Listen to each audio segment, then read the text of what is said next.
hay-adda wadaniga UNIFENka ayaa maanta waxay magaalada Berbera ka daafurtay mashruuc lagu horumarinayo ganacsiga kalluunka. Mashruucani ayaa waxa ka faa'iideysan doonta dhalinyarada degmada Berbera, waxaana mashruucani fulinaysa hay-adda wadaniga UNIFENka iyo UNDP. Munaasabadan oo lagu qabtay hoolka kutubta ee magaalada Berbera ayaa waxa ka soo qayb galay maamulka gobolka saaxilka degmada Berbera iyo mas'uuliyiin kale. Ugu horeyntina waxa halkaasi ka hadlay mas'uuliyiinta hay-adda wadaniga UNIFENka waxayna sheegeen in mashruucani uu fursad siin doono dhalinyarada hal abuur kale ee magaalada Berbera.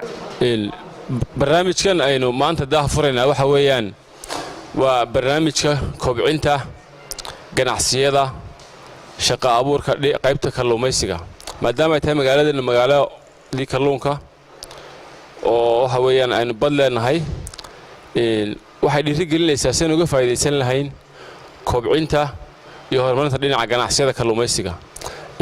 mashruucan aan maanta daahfurayna waxa hogaaminaysa UNDP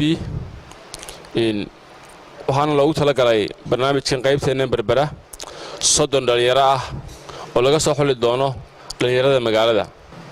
runtii dhalinyaradu magaalada Berbera ku nool inta badan kuma dhiiradaan inay galaan kalluunka ama ay ka ganacsadaan.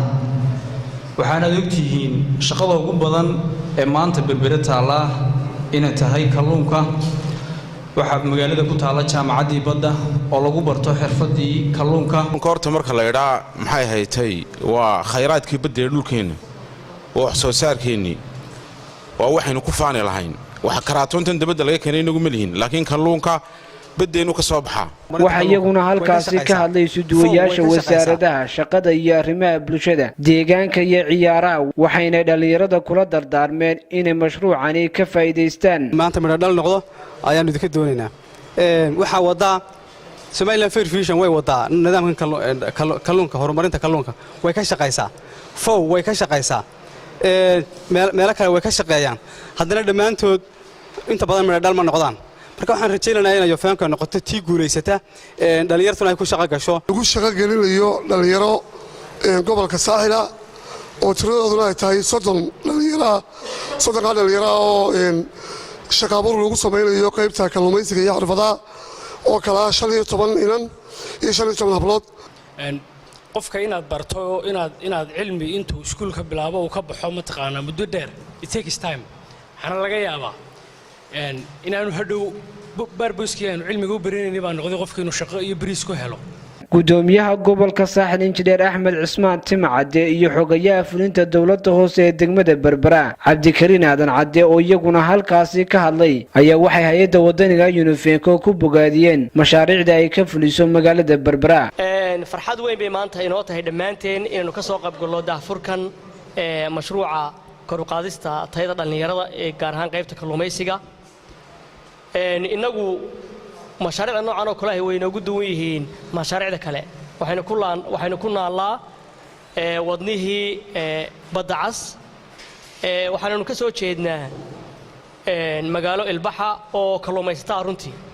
waxaanu ma hadlaqaynaa cid kasta oo ka qayb qaadatay hadday hay'adaha caalamiga ah tahay iyo hadday hay'adda UNIFENka oo maartay hawsha qabanaysa ay tahay.